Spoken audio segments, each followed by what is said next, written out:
हरे कृष्ण। तो आप सभी भक्तों का हार्दिक स्वागत है आज के श्री चैतन्य चरितमृत की चर्चा में। तो आज हम लोग चर्चा करेंगे श्री चैतन्य चरितमृत आदि लीला, फोर्थ चैप्टर, जिसका नाम है चैतन्य महाप्रभु के अवतरण का आंतरिक कारण। तो हमने श्लोक 21-22 पे चर्चा किया था, जहाँ पे भगवान कृष्ण अवतरित होते हैं, इसके क्या कारण है, इसके बारे में चर्चा भी चल रहा है। भगवान कृष्ण ये विचार करते हैं, मोर पुत्र मोर सखा मोर प्राणपति, ए भावे ए मोरे करे सुत, आपना के बड़ा माने आमारे समही, से भावे आई आमी ताहारा। कि जो मुझे अपने से बराबर या अपने से श्रेष्ठ समझकर, जो मुझे अपने बराबर या अपने से हीन, छोटा समझ करके मेरा शुद्ध भाव में भक्ति करता है, सेवा करता है, यानी जिसमें ये ऐश्वर्य भाव मिक्स नहीं रहता है। भगवान बोलते हैं कि आई बिकम सबॉर्डिनेट टू, और उसके प्रेम के अधीन हो जाता हूँ। वास्तव में मैं उसका अधीन बन जाता हूँ, उससे अपने आप को मैं कम समझने लगता हूँ। इस प्रकार की जो शुद्ध भक्ति है, इसको ही प्रकट करने के लिए या इसका प्रकाश करने के लिए भगवान कृष्ण आते हैं ब्रज में। और इसका प्रमाण भगवान खुद भागवत में देते हैं। भागवत में जब ये भागवत के 10वीं स्कंद का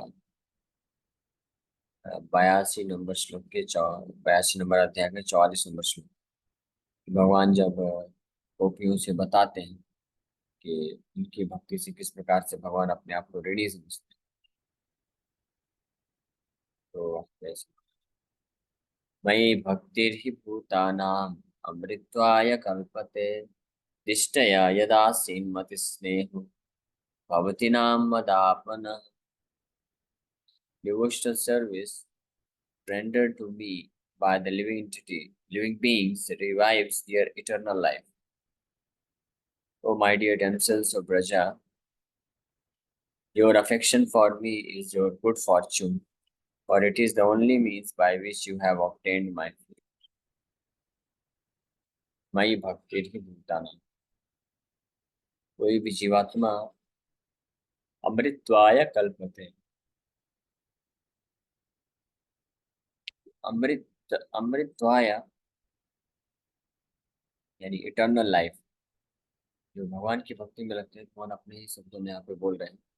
तो अमृतत्वाय कल्पते हैं, उसके गुड फॉर्चून यानी सनातन जीवन के लिए एक मौका प्रदान कर देता है।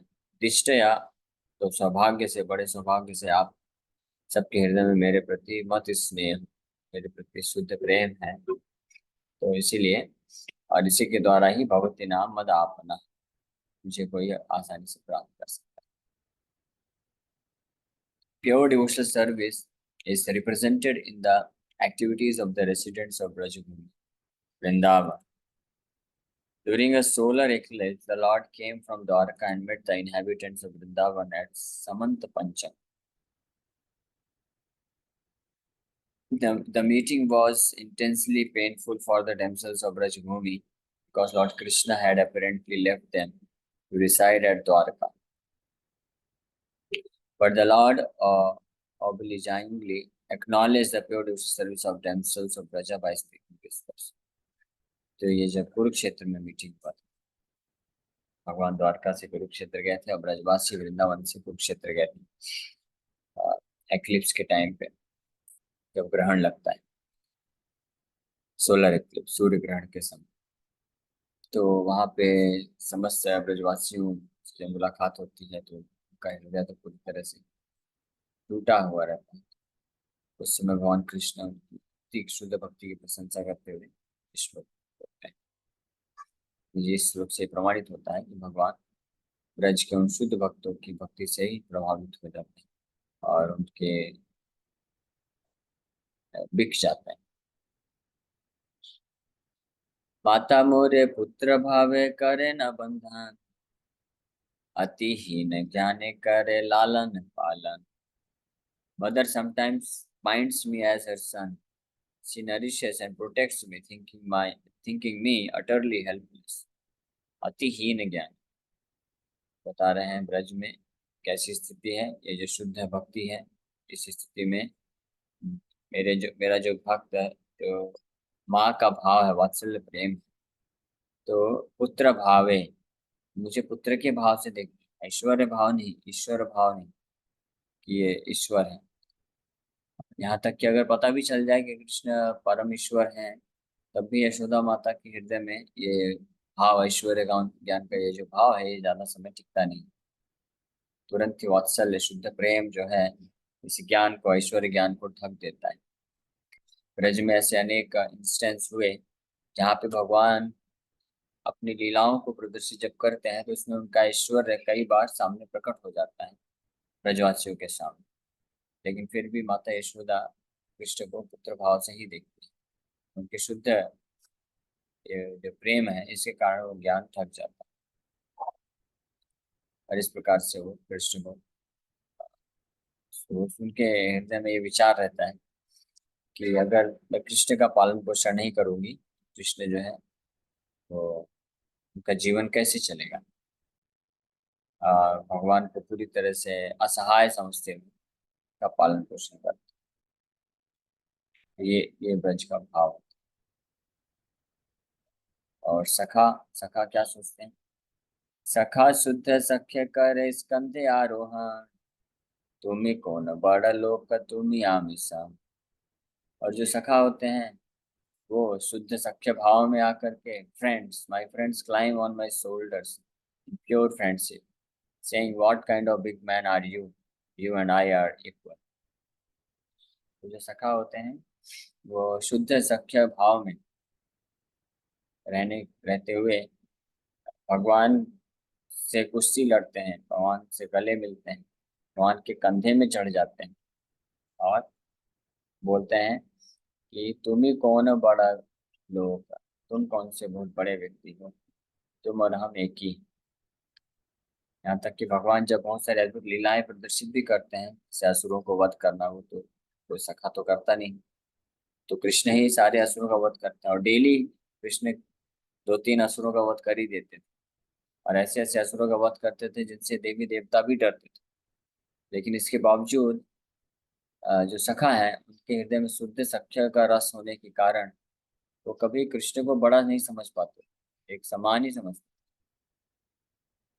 उनका भी शुद्ध सख्य भाव होने के कारण ये जो ऐश्वर्य जब प्रकाशित होता था तो वो भी ढक जाता था और वो कृष्ण को इस प्रकार से बोलते थे।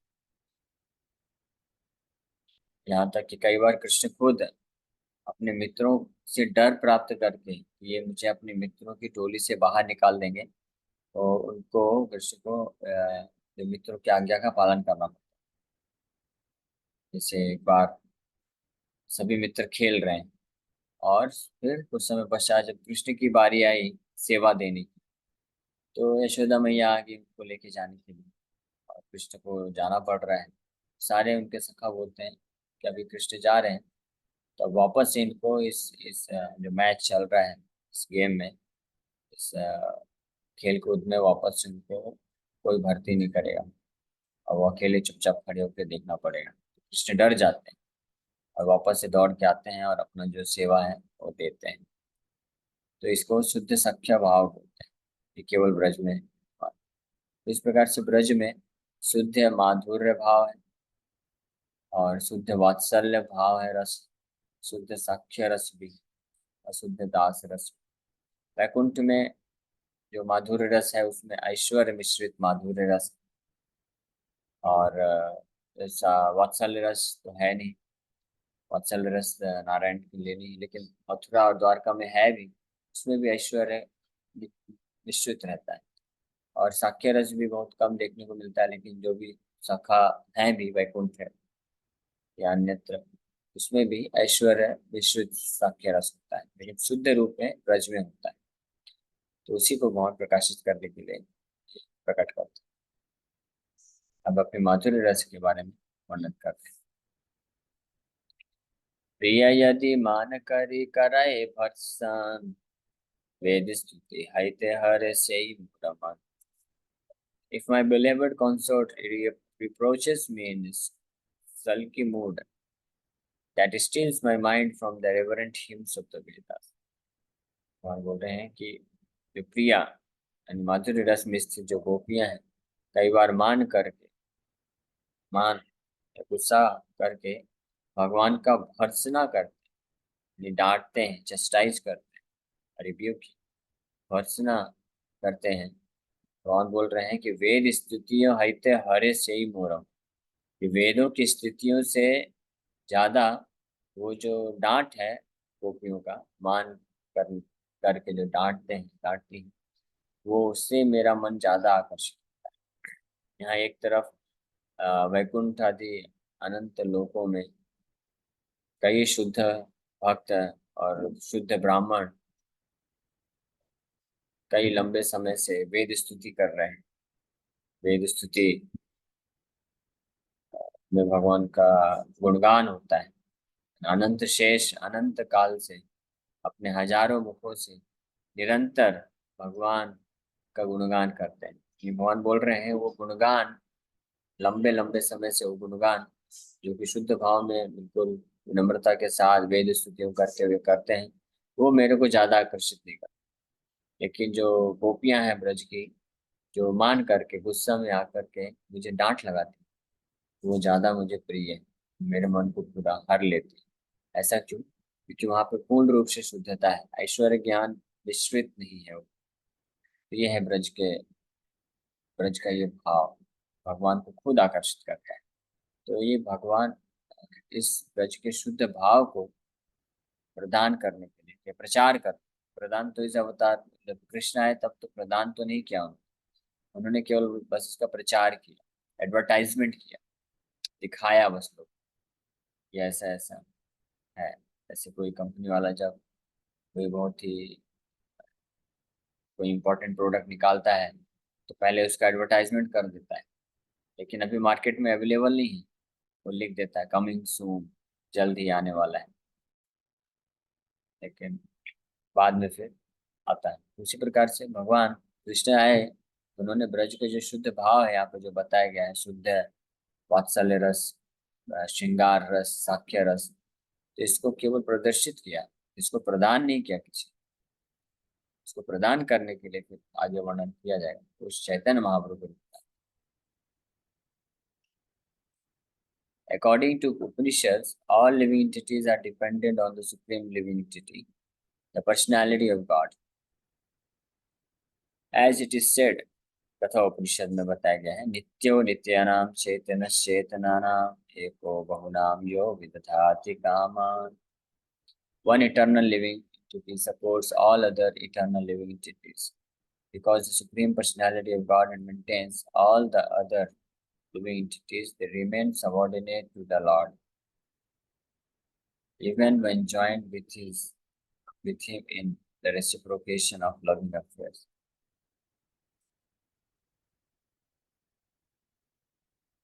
तो ये कठोपनिषद में वर्णन कि हर जीवात्मा जो है भगवान पे निर्भर है, और भगवान हमेशा हमेशा के लिए उनको, जीवात्मा को, उनके हर प्रकार के इच्छाओं की पूर्ति करते हैं। But in the course of exchanging transcendental love of the highest purity, sometimes the subordinate devotee tries to predominate over the predominator. One who lovingly engages with the Supreme Lord as if he were his mother or father sometimes supersedes the position of the Supreme Personality of God. Similarly, his fiancée or lover sometimes supersedes the position of the Lord. But such attempts are exhibitions of the highest love. Only out of pure love does the subordinate lover of the Supreme Personality of God chide him. The Lord, enjoying this chiding, takes it very nicely. The exhibition of natural love makes such activities very enjoyable. In worship of the Supreme Lord with veneration, there is no manifestation of such natural love, because the devotee considers the Lord his superior. इस प्रकार से हालांकि समस्त जीवात्माओं का जो position है, natural position है, वो भगवान का नित्य दास है, भगवान पे निर्भर है, भगवान सबको मेंटेन करता है। लेकिन जब कोई जीवात्मा जो सबऑर्डिनेट लिविंग एंटिटी जो निर्भर है भगवान, वो अगर ब्रज के शुद्ध भक्ति, शुद्ध भाव को, शुद्ध रस को प्राप्त कर लेते हैं, तो उससे आकर्षित होकर के वो कई बार भगवान को तुच्छ समझ के भगवान का भर्त्सना करते हैं, उनको कंट्रोल करने की कोशिश करते हैं। भगवान उसको वो ज्यादा प्रिय होता है। और इस प्रकार का जो एग्जीबिशन है ये स्वाभाविक प्रेम का, ये बहुत ही आनंददायक होता है भगवान को भी, भगवान के उस भक्त को। प्रायः जो भौतिकवादी, ये मायावादी होते हैं, मायावादी क्लेम करते हैं, बोलते हैं हम भगवान नारायण के समान, तो भगवान के बराबर बनना चाहते हैं, जो कि वास्तविक पोजीशन है नहीं तत्व के हिसाब से। लेकिन यहाँ पे हम लोग पाते हैं कि जो शुद्ध भाव, वो पूर्ण शुद्ध प्रेम को विकसित कर लेते हैं भगवान के प्रति, तो वो न केवल भगवान के बराबर की स्थिति प्राप्त कर लेते हैं, बल्कि भगवान से कई गुना ज्यादा बड़ी स्थिति प्राप्त कर लेते हैं। तत्व के हिसाब से वो दास ही रहते हैं, वो नारायण के समान ऐश्वर्य नहीं एग्जिबिट करेंगे। लेकिन रस में जो ऐसे ब्रज के भक्त होते हैं, तो भगवान से कई गुना ज्यादा सुपीरियर हो जाते हैं, बड़े हो जाते हैं। तो इसलिए प्रभुपाद जी बोला करते थे कि मायावादी लोग मूर्ख हैं, ये भगवान के बराबर बनना चाहते हैं। लेकिन जो वैष्णव होते हैं, शुद्ध भक्त होते हैं, वो बराबर नहीं, वो जब शुद्ध प्रेम विकसित कर लेते हैं, तो भगवान से कई गुना ज्यादा बड़े हो जाते हैं। हालांकि भक्त का ये भाव नहीं है कि वो भगवान को कंट्रोल करना चाहता है, भगवान से बड़ा बनना चाहता है। लेकिन जहाँ पे शुद्ध भक्त, जो ब्रज के शुद्ध भक्त होते हैं, जब इस प्रकार का प्रतिक्रिया करते हैं, तो that is out of pure love, spontaneous love. वो पूरी तरह से शुद्ध, स्वाभाविक शुद्ध प्रेम की अवस्था में ये होता है। और उस शुद्धता के कारण, पूर्ण शुद्धता के कारण भगवान को अत्यंत प्रिय, भगवान उसको स्वीकार कर लेते हैं। और जिस जिस भाव में वो भक्त भगवान को देखना चाहता है, भगवान वैसे ही बन जाता है। जो माता है वात्सल्य भाव में, वो कृष्ण को पूर्ण रूप से अपने पे निर्भर समझती है, तो कृष्ण पूरी तरह से निर्भर ही हो जाता है। असहाय समझती है, तो कृष्ण पूरी तरह से ऐसा, फिर ऐसा लीला करते हैं कि इसमें पता चलता है कि वो पूरी तरह से असहाय हैं। माता यशोदा जब तक उनको खिलाएंगे नहीं, तब तक कृष्ण भूखे रह जाएंगे इस प्रकार से। और यशोदा मैया को इस प्रकार से भगवान डरते भी हैं बाहरी चीजों से। यशोदा मैया का आश्रय लेते हैं अपने आप को बचाने के लिए, डर से मुक्त करने के लिए। इस तरह से भगवान भी बिहेव करते हैं। जब ये दामोदर लीला चल रही थी वृंदावन में, माता यशोदा एक दिन भगवान कृष्ण को पकड़ लेती और रस्सी से, उखल से रस्सी में बांधने का प्रयास करती। तो उस वक्त उस छड़ी को देख कर के कृष्ण इतने भयभीत हो जाते हैं कि वो वास्तविक रूप में भयभीत थे और रो रहे थे, बनावटी नहीं था, ऐसे नहीं कि एक्टिंग कर रहे। कि उस वक्त कुंती महारानी भी वहां पे उपस्थित थी। और कुंती महारानी ब्रज की भक्त नहीं है, वो हस्तिनापुर की, आउट ऑफ ब्रज, ऐश्वर्य ज्ञान में है, भगवान की मैजेस्टी यानी ऐश्वर्य को जानती। जब उन्होंने देखा, दिवाली वेकेशन हुआ होगा तो आई होंगी अपने घर मिलने के लिए वृंदावन, अपने रिलेटिव सगे संबंधी से। ये दिवाली के दिन ही ये हुआ।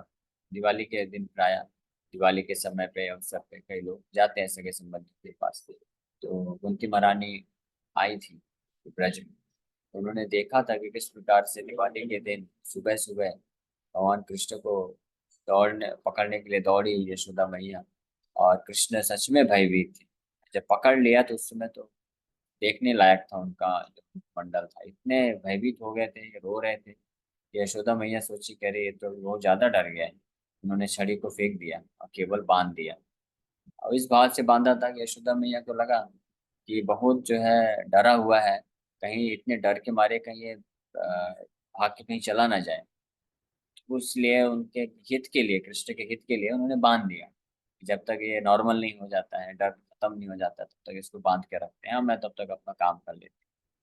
तो उस स्थिति को जब देखा कुंती महारानी, तो वो बड़ी आश्चर्यचकित हुई, और इसलिए अपनी प्रार्थना में वो बोलती हैं कि भयम अपि यद विवेति, कि जब आप याते दशा, आपकी दशा को देख करके मुझे बहुत विडम्बन होता है, आश्चर्य होता है कि जिनसे भय भी भयभीत होता है।